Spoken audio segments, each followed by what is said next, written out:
kerja 1 tahun. Kalau saya justru harusnya dalam 1 tahun ini, karena produk yang kita pilih ini kan bukan orang baru. Pak Ardiansah itu sudah pernah menjadi wakil bupati dan sudah pernah menjadi bupati. Pak Kasmidi Bulang itu sudah pernah menjadi wakil bupati. Jadi artinya walaupun ini kepemimpinannya 1 tahun, paling tidak mereka ini adalah orang-orang yang pernah diberikan kesempatan untuk memimpin Kutai Timur. Jadi paling tidak sudah tahu. Jadi bukan baru mau menggali apa potensi Kutim, tapi mereka ini sudah tahu. Jadi kalau 1 tahun, menurut saya harusnya sudah melompat, harusnya sudah melompat. Karena itu tadi, kecuali kalau orang baru ya yang belum tahu, ini kan sudah pernah jadi bupati, sudah pernah jadi wakil bupati. Jadi paling tidak semua potensi itu sudah terbaca. Nah, dalam 1 tahun periode ini saya dilantik jadi DPR itu kan 2019. Memang kondisi kita tidak dalam kondisi yang baik-baik saja karena pas begitu bulan Maret 2020 kita sudah kena Covid. Jadi Maret 2020 sudah kena Covid. Tapi artinya kan pemerintahan ini berjalan. Jadi kalau pemerintahan ini kan rule of the game-nya sudah jelas. Ada namanya RPJP. RPJP itu yang ditetapkan Kutai Timur itu punya RPJP dari 2006 ke 2025. Nah sekarang kita sudah berapa? Sudah 2021 menuju tinggal sisa 4 tahun untuk target di RPJP kita. Nah RPJP 2006-2025 itu sudah disampaikan bahwa kita itu menuju ke kemandirian pertanian dalam arti luas. Artinya 2025 target kita di dalam RPJP ditetapkan kita sudah mandiri di bidang agribisnis, sudah mandiri di bidang kelautan, sudah mandiri di bidang pariwisata. Itu ditetapkan di RPJP 2006-2025. Nah, RPJP itu dipecah menjadi RPJMD per 5 tahun. Nah, RPJP per 5 tahun itu, di situ juga ketika Pak Ardiansah masuk, Pak Kasmidi masuk, itu juga mereka menyusun RPJMD. Ditetapkan lagi melalui RKPD. Nah, kalau saya melihat sejak saya jadi DPR, itu menyoroti, sepertinya pemerintah tidak fokus dalam mencapai target-target yang sudah ditetapkan di dalam dokumen perencanaannya. Jadi artinya perencanaan yang sudah disusun tidak sama dengan pelaksanaan penganggaran yang dilaksanakan. Itu yang terjadi. Nah itulah melalui 1 tahun ini yang kita mau evaluasi. Nah kalau secara partai politik, karena ini kebijakan partai politik, fraksi PDI Perjuangan sudah, artinya dalam kemitraan dengan pemerintah, sebagai mitra pemerintah, itu sering, dalam artian bukan berarti karena kita mengkritisi itu karena kita tidak memilih beliau, enggak. Tapi kita memberikan sumbangsi pemikiran karena kita ini harus kawal. Kenapa? APBD kita ini terbatas. APBD kita terbatas, jadi penggunaannya harus betul-betul dalam pencapaian perencanaan yang sudah direncanakan. Apalagi kalau misalkan mungkin teman-teman di sini menyimak, mungkin satu-satunya fraksi yang menolak APBD Kutai Timur tahun 2021 itu adalah fraksi PD Perjuangan. Kenapa? Karena kita melihat ada pemerintah sudah mengeluarkan indikator pengelolaan keuangan daerah. Dalam indikator pengelolaan ke daerah itu ada 6 dimensi yang diukur. Di dalam Permendagri itu disebutkan apa-apa yang ada, kesesuaian perencanaan dengan penganggaran. Yang kedua transparansi. Itu ada 6 dimensi yang diukur, salah satunya adalah kesesuaian. Nah, terkait dengan kesesuaian itu tadi, kesesuaian antara perencanaan dan penganggaran, itu yang dimaksud adalah perencanaan yang disusun di dalam RPJP, RPJMD, RKPD, dan penganggarannya. Makanya di situ akan dilihat indikator kesesuaian antara nomenklatur di dalam KUA PPAS, dalam RPJMD, dalam RKPD, dalam APBD, dalam penetapan APBD-nya. Nah, kenapa kami mengkritisi kemarin dan kami menolak? Di dalam RKPD 2020 disebutkan bahwa alokasi yang direncanakan itu untuk infrastruktur dalam RKPD yang ditetapkan oleh pemerintah, itu pemerintah yang ditetapkan bersama DPR, itu infrastruktur itu dialokasikan 162,5 miliar di dalam RKPD-nya. Tapi dalam APBD yang dimasukkan, dalam APBD yang ditetapkan, makanya kemarin kita minta supaya komitmen RKPD sudah menetapkan infrastruktur itu adalah 162 miliar. Tapi begitu di dalam APBD 2002 itu hanya sekitar 50. Artinya masih kurang 110 miliar dari APBD dari RKPD yang ditetapkan. Nah, bukan kita tidak setuju dengan APBD ini, cuman kita pengen mengingatkan pemerintah, ayo dong, kita konsisten terhadap perencanaan dan penganggaran. Karena itu ada indikator yang akan diukur nanti sesuai dengan Permendagri. Takutnya nanti pas begitu indikator banyak yang tidak sesuai antara perencanaan dengan penganggaran. Nah, itu yang sebetulnya yang kita ingin sampaikan adalah, nah terkait dengan agribisnis.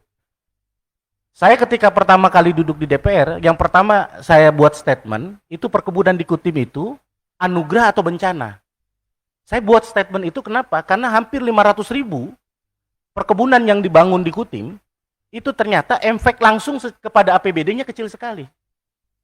Begitu saya cek waktu itu, pendapatan daerah kita dari sektor perkebunan, itu ternyata baru didapat dari bagi hasil PBB. Karena Kutai Timur kan tidak punya kita bagi hasil sawit. Jadi 500.000 itu hanya memberikan kontribusi tahun 2019 itu hanya sekitar 30 miliar dalam bentuk kontribusi bagi hasil PBB-nya. PBB dari perkebunan. Nah, itu artinya perkebunan memberikan dampak langsung ke APBD ya, yang saya cantumkan. Nah, untuk itulah coba kita lihat pergerakan PAD kita lah. Ya kan? PAD kita itu kemarin saya diskusi dengan Pak Bupati menyampaikan, kita ini Kutai Timur prestasi. Kenapa prestasi? Karena menurut laporan BKPM, investasi di Kutim itu naik 9 triliun dari 3 triliun awalnya. Itu 3 triliun naik dari 9 triliun, tapi saya bilang, Pak, coba cek dengan pendapatan asli daerah kita. Kenapa pendapatan asli daerah kita justru turun? 2022, pemerintah dari 200 miliar itu menurunkan target pendapatannya menjadi 169. Turun 31 miliar. Ya kan? Kan ini jadi aneh ini. Sementara investasi naik, tapi pendapatan asli daerah turun. Dan pendapatan asli daerah kita itu tidak pernah bergeser dari 200 miliar. Makanya kemarin kalau teman-teman lihat apa yang kita lakukan dengan Pak Dr. Nopel sama-sama di Komisi B, kita pengen tahu kenapa kok pendapatan asli daerah kita ini kok nggak pernah bisa tembus dari 200 miliar. Ternyata ternyata memang kepatuhan perusahaan-perusahaan itu dalam membayar pajak daerah itu yang harus kita genjot. Nah, contoh, gimana kita mau masuk akal di pikiran kita, Pak? Kita di Komisi B dengan Pak Dr. Nopel itu retribusi kita dari KIR tahun 2021 itu realisasinya cuma tidak sampai 200 juta. Bayangkan di Kutai Timur luasan kebunnya hampir 500.000 hektar, yang saya yakin pasti di situ melibatkan mobil truk, mobil segala macam menghacur jalan. Terus KPC operasionalnya luar biasa, mobil ke sana kemari. KIR kita, pendapatan retribusi dari KIR kita itu hanya 100 juta. Di mana? Gimana caranya? Nah, makanya saya sampaikan, kalau ini misalkan orang baru yang tangani sih nggak boleh lah. Tapi ini kan orang lama yang tangani. Harusnya potensi PAD itu bisa dimaksimalkan karena ini pemimpin kita ini bukan pemimpin baru yang baru tahu kondisi Kutim. Kutim itu bayangkan aja KPC berapa banyak mobil yang dipakai, berapa banyak jemputan yang dipakai. Saya bilang kalau pendapatan itu kami temukan itu waktu kami di Komisi B itu sampai dengan waktu kami bikin pandangan semester pertama 2021 semester pertama, itu pendapatan retribusi dari KIR itu baru 700.000, Pak. Tahu nggak? Kutim dengan ribuan operasional mobil, pendapatan KIR, retribusi KIR, di bulan 6 tahun 2021, 700.000. Berarti kalau begitu cuma 10 mobil yang di KIR. Ya kan? Kan satu KIR rata-rata itu 75 sampai 80.000. Kalau pendapatan kita 2021 itu retribusi KIR aja baru 800.000, baru 10 mobil itu yang dikir. Nah, ini yang jadi masalah, yang menjadi problem. Saya udah berkali-kali di Komisi B mengingatkan. Dan berapa kali kemarin juga kami kunjungan kerja ke 4 kebun sawit. Nah, kami kunjungan itu langsung lengkap, ada bapedanya, ada bapendanya, ada dinas perkebunannya, terus ada Satpol PP-nya karena penegak perda untuk terkait dengan retribusi dan pajak daerah. Itu yang kami kunjungi itu 4 perusahaan sawit itu dari 2017 sampai dengan 2018. Contoh aja, itu pajak penerbangan yang non PLN itu mereka nggak ada yang bayar, Pak. Nah, saya selidiki kenapa kok ini nggak bayar. Ternyata begitu diselidiki, memang 2018 ada pengusaha yang menggugat ke Mahkamah Konstitusi terkait dengan pajak undang-undang terkait dengan pajak daerah dan retribusi daerah. Tapi kan menggugat itu bukan menghentikan mereka harus bayar pajak. Sebelum ada keputusan hukumnya, harusnya tetap harus dilakukan. Ternyata 4 itu hanya 1 yang tertib bayar pajak penerangan jalannya. Itu bayangkan saja, saya tanya yang perusahaan yang bayar, berapa Pak 1 bulan? 25 juta dia bayar. 25 juta per bulan. Kalau misalkan saya hitung-hitung sama Dr. Nopal kemarin, ada 34 perusahaan sawit kita, kalau rata-rata bayar sekitar segitu, itu sudah 10 M. 10, dalam 1 tahun. Pendapatan asli daerah kita yang bertambah dari penerangan jalan.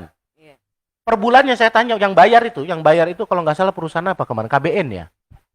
Dari kalau yang lain-lainnya yang nggak usah saya sebutkan yang nggak bayar. Tapi saya bilang ini untuk ditegasi. Ya, artinya 4 perusahaan itu 1 aja yang bayar. Dan saya tanya berapa Pak pembayarannya? Kami rata-rata Pak sampai hari ini masih bayar itu sekitar 20-25 juta. Nah, saya cek data ini kita itu 34 pabrik sawit yang terdata. Yang saya nggak tahu lebih besar apa lebih besar dari itu. Kalau rata-rata segitu, itu 10,5. Nah, sementara 2021 waktu saya cek datanya, itu pemerintah hanya menargetkan PPJ dari non PLN itu hanya 1,5 miliar. Jadi padahal potensi pajaknya 10,5 itu sudah di tangan, tapi ditargetkan hanya 1,5. Itu kan itu kan jadi kayak main-main gitu menetapkan target. Mereka nggak bayar. Nah, kenapa? Karena nggak bayar. Ternyata dicek itu tadi ada gugatan dari pengusaha yang walaupun gugatan itu belum ditetapkan ya, nah, belum menjadi keputusan.